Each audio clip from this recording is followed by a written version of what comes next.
annual inflation in the U.S. hit 9.1% in June, or more than what analysts had expected, and up from 8.6% in May. It reached the highest level in over 40 years. In a month, prices jumped 1.3%, also more than expected. The so-called annual core CPI, Consumer Price Index, which excludes prices of food and energy, stood at 5.9%. It's a further blow to economic and social well-being. Highlights Fed's worst policy mistakes in decades. Mohammed A. Elarian, president of Queen's College at Cambridge University, reacted.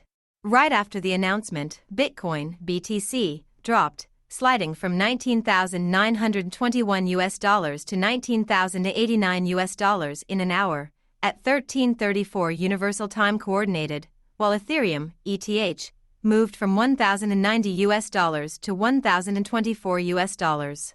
BTC is now down over 4% in a day and almost 6% in a week, while ETH dropped almost 5% in a day and 10% in a week.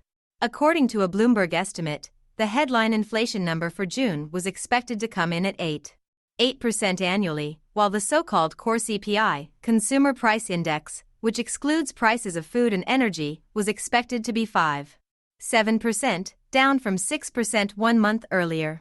The number was estimated to come in high after White House spokesperson Karine Jean-Pierre, during a press conference on Monday, said she expects inflation to be highly elevated. At the same time, the White House took the opportunity to downplay the importance of the number, saying it is backwards-looking and already out of date. Among other things, fuel prices in the U.S. have dropped to an average of $4.63 a gallon, down from over $5 a gallon a month ago. Ahead of the release of the inflation report, Chris Weston, head of research at the forex and crypto broker Pepperstone, wrote in a note cited by Bloomberg that a reading for headline inflation below 8.5% could lead to a scenario where the US dollar drops universally and crypto goes up 5% plus. The comment came after Weston last Friday said that a big CPI number should solidify expectations for a 75 basis point interest rate hike by the U.S. Federal Reserve, Fed, on July 27. He said the market is already firmly pricing in such a hike, followed by a 50 basis point hike in September. Others, such as Tom Simons, money market economist at investment bank Jefferies, told CNBC that the release of the inflation number is likely to result in a relief rally in the markets, almost no matter what the number is.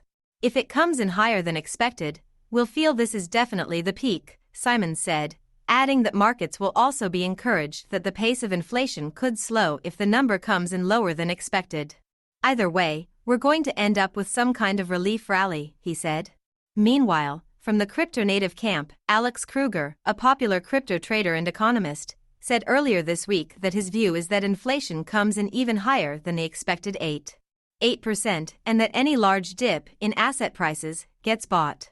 Today, after the inflation numbers were announced, he said that they are too hot. The ongoing interest rate hikes in the U.S., which by many is believed to be a major driver for the current crypto bear market, are a result of the Fed's determination to bring inflation down. According to Fed Chair Jerome Powell, it is certainly a possibility that interest rate hikes will cause a recession. However, it is still absolutely essential to bring inflation down, Powell said during a congressional hearing in June. And according to some economists, this is now exactly what could be happening, with Laura Rossner Warburton, a senior economist at Macro Policy Perspectives, telling the Wall Street Journal there's a pretty serious recession fear affecting a broad range of asset prices. As of Wednesday, Bloomberg's U.S. recession tracker model indicated a 38% chance of a recession in the next 12 months, with Anna Wong, U.S. economist at Bloomberg Economics, saying the risk is that a recession could be self-fulfilling.